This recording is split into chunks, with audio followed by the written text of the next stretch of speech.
Film देखने का mood नहीं है? प्लीज नहीं करीम, अचानक मुझे बहुत नींद आ गई है। चलो फिर सोते हैं।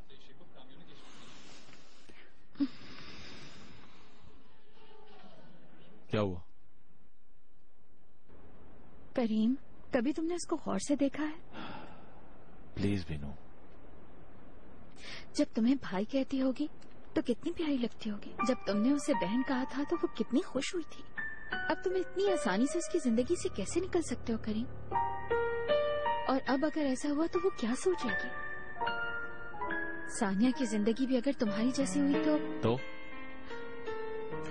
खैर छोड़ो इस बात को, मेरा ख्याल है कोई फायदा नहीं होगा। मैं जानता हूँ कि तुम ये चाहती हो कि मैं अपने बाप और बहन को कबूल कर लूं। हाँ,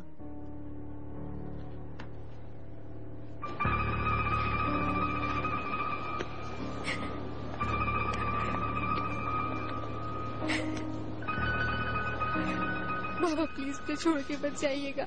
आपको कसम है, मुझे छोड़ के मत जाइएगा।